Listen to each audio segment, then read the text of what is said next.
एक किस्सा रोज का।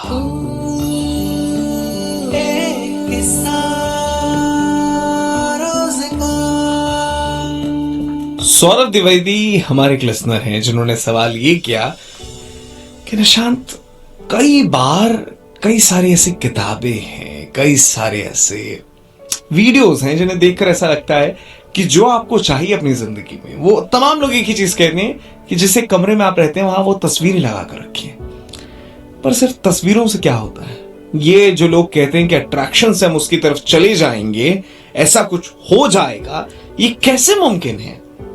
मैंने कहा चलो ठीक है, ये आपकी बात बिल्कुल मैं मानता हूं। एक सवाल का जवाब दीजिएगा आप। आई नो ये थोड़ा सा डाउन द लाइन जा रहा हूं मैं, पर यह सच्चाई है। जब आपकी गर्लफ्रेंड आपके पास नहीं होती है, उससे बात जब आप करते हैं, महसूस होता है ना कि वो आपके पास है।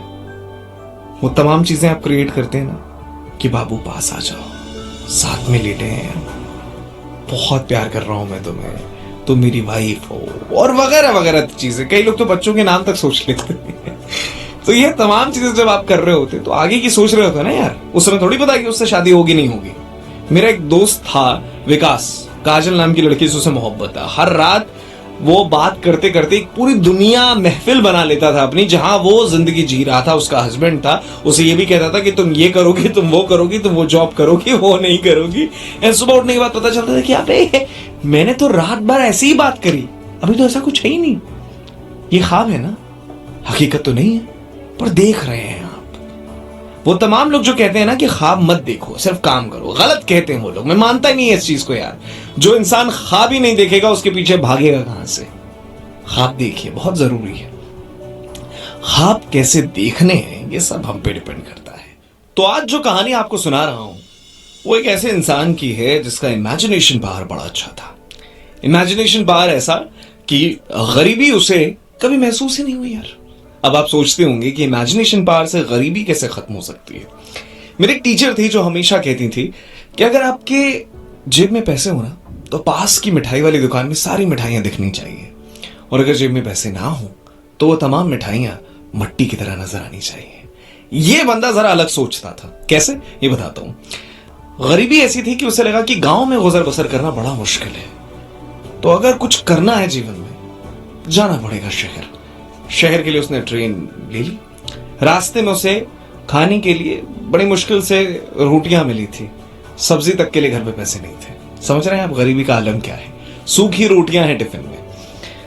तो जब ट्रेन में कुछ दूर आगे निकला और उसके बाद उसे लगा कि भूख लगी है, तो उसने टिफिन खोले और खाना शुरू कर दिया। लेकिन उसके खाने के तरीके को देखकर बाकी तमाम लोग जो उसे देख रहे थे बड़े गौर से देखने लगे।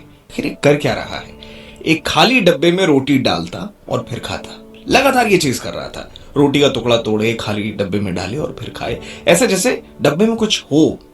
तो लोग समझ नहीं पाए आखिर ये क्या कर रहा है यार। एक आदमी वहां ऐसा था जिसने पूछ लिया कि भाई कर क्या रहा है ये तू? एक खाली डब्बे में डाल रहा है, ठीक है तू, दिमाग में बात सही है तेरा? उसने कहा साहब मुझे ऐसा लग रहा है ना कि इसमें अचार है। तो आदमी ने कहा लेकिन है कहा? कह रहा मैं इमेजिन कर रहा हूं। और एक बार को आदमी चौक कर रह जाता है कि पागल है क्या ये, इससे कौन अचार इमेजिन करता है यार? तो कोई एक सज्जन वहां बैठे थे जिन्होंने ये सवाल किया कि तुम्हें वो स्वाद आ रहा है अचार का? उसने कहा हाँ साहब बिल्कुल आ रहा, बड़ा मजा आ रहा है, तभी तो मैं खा रहा हूं। पर वो सज्जन इस बात से खुश नहीं हुए। आप और हम यही मोटिवेशन ढूंढना शुरू करते हैं, लेकिन मोटिवेशन यहां नहीं है मेरे दोस्त। मोटिवेशन ये है कि वो आदमी ये भी सोच सकता था कि इसके अंदर मलाई कोफ्ता रखा है, पनीर की सब्जी रखी है, या कोई और ऐसी डिश जो बड़ा राजशाही हो। उसने अचार ही क्यों सोचा? सोच छोटी थी, सोच छोटी थी। सोच बड़ी रखो ना यार। वो जो तमाम किताबें हैं जिनमें लिखा होता है कि जो भी आपका ख्वाब है, जो भी सपना है, उसकी तस्वीर आपके कमरे में होनी चाहिए। हर रोज उसे आप देख रहे होंगे, इसलिए क्योंकि जब वो चीज नजर आती है हम उसके करीब चले जाते हैं। यह है द पावर ऑफ अट्रैक्शन, जिसे हम नजरअंदाज नहीं कर सकते। सोच कर देखिएगा अपनी जिंदगी में, वो एक चीज जो आपने कभी सोची थी, अगर अंदर कहीं ना कहीं बसी पड़ी थी और मिल जाती है, तो इसका मतलब वाकई आप उसे तहे दिल से चाहते थे, और जो नहीं मिली उसमें कहीं ना कहीं गुंजाइश जरूर थी। सो आज बस इतनी सी कहानी। कोई सवाल है तो आप पूछ सकते हैं मुझसे इंस्टाग्राम या फेसबुक के जरिए। आरजे निशांत के नाम से दोनों जगह मिल जाऊंगा। आप सुन रहे हैं HD Smartcast और ये था Fever FM production. HD Smartcast।